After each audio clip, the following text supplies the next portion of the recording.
Last week, I watched a podcast, Pastor Femi Lazarus's podcast, where this young lady was sharing her story of abuse, how she was drugged and raped by her pastor, who she was looking up to, and how many people took advantage of her and abused her. And what did she get? A lot of people came out to blame her. A lot of people came out to find her story very funny. Oh, something is not adding up. Oh, this your story, and there's something off about this your story, and all of that.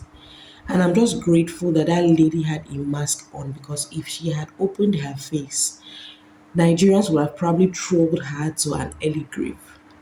She had a mask on. And this is the same situation that most victims of violence, most women who have been raped, who have been beaten up, who have been psychological and emotionally abused, this is the situation they've been facing. They hardly speak up because of fear of judgment, fear that they will not be believed, fear of victim blaming, that they will be blamed for what happened to them. People blamed that lady, not the people who took advantage of her, the lady herself. Now, I can relate to this story because I have been in a situation where God saved me from being raped by someone that was supposed to be my spiritual father, someone I trusted as my spiritual father. As a matter of fact, my pastor. If that man had raped me and being the kind of person that I am, I came out to speak, my life would have taken a very dangerous turn. So today we are talking about why it is important for you to believe victims, why it is important for you to stop victim blaming. Now, when women who have suffered abuse in one way or the other finally find the courage to speak up, you hear people on social media, you see people on social media giving hot takes, or maybe you talk too much, or maybe you are not submissive, maybe you're not humble enough. I don't understand. You're not in the house with her. She's the one wearing the shoes, so she knows where it pinches. You don't know what she's going through. You don't even know whether she doesn't even speak at all. You don't, in fact, you have no idea what is going on inside her house, but you have hot takes. Stay humble, don't talk too much. A man doesn't want to be responded to, a man doesn't want to. Are you there? And you come to social media and you give hot takes. Let's do better because women end up being shut up. They end up being forced to keep quiet. So they live with this trauma till they die.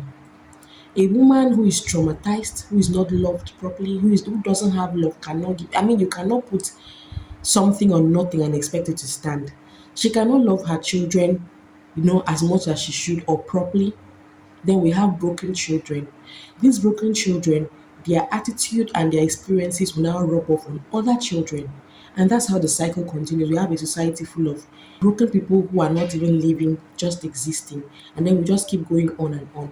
And that is why we have a lot of hatred, a lot of people acting crazy. You can see somebody's attitude and you're wondering, how were you raised?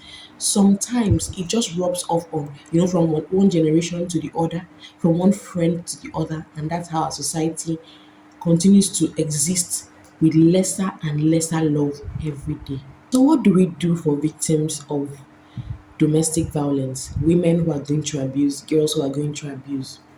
You listen to them. We listen to them. We don't judge them. The new trend now on social media is we listen, we don't judge.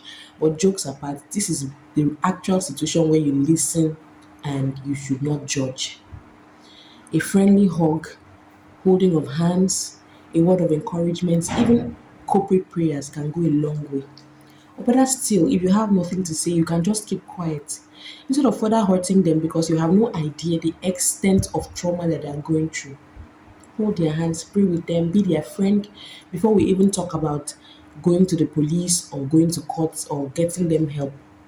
We listen to them, we show them love, and we let them know that the society is safe for them. And the funniest part is that most of these judgments that I read online come from fellow women who are probably also being abused, but they will not go because they came to this life to be inside a relationship. So whether the relationship is brutal or it is loving, they pin there. Over time, we have learned that some people get abused to the extent that they cannot live without abuse. If you don't beat them, they think that you don't love them. That is how broken our society is. Women, let's do better. Men, let's do better. Let us show love and care to victims of violence. women who are going through violence, girls who are going through violence. I hope that with this, we will all commit to saying no to violence against women and girls. Let us unite and invest to end gender based violence.